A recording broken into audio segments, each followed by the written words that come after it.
Hello friends, આજે આપણે બનાવીશું જામુન કેન્ડી. તો જામુન કેન્ડી એકદમ મસ્ત બહાર જેવી જ ઘરે બને છે. તો તે બનાવવા માટે મેં 500 ગ્રામ જાંબુ લીધેલા છે. આ જાંબુને પાણીથી ધોઈ અને કોરા કરી લેવાના છે, આપ જોઈ શકો છો. ત્યારબાદ આ રીતે બધા જ જાંબુને નાના નાના કટમાં બીજનો ભાગ કાઢી અને કાપી લેવાના છે. આપ જોઈ શકો છો.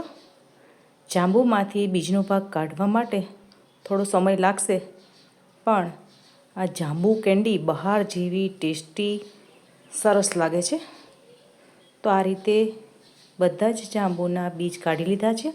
હવે મિક્સર જારમાં આ કટ કરેલા જાંબુ તેમાં એડ કરીશું. 3 થી 4 મોટી ચમચી જેટલી ખાંડ એડ કરીશું. ત્યારબાદ શેકેલ જીરું પાવડર અને મીઠું એડ કરી અને પાણી નાખી ક્રશ કરી લઈશું. તો જાંબુનો પલ્પ આપણો તૈયાર થઈ ગયો છે. હવે કેન્ડીના મોલ્ડમાં આપણે જાંબુનો પલ્પ રેડી દઈશું અને કેન્ડીને ઢાંકણ ઢાંકી ફ્રીઝરમાં 12 કલાક માટે મૂકી દઈશું. આપ જોઈ શકો છો.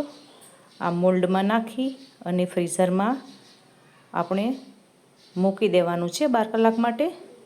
તો 12 કલાક બાદ આપણી મસ્ત મજાની બહાર જેવી ટેસ્ટી જાંબુન કેન્ડી તૈયાર છે.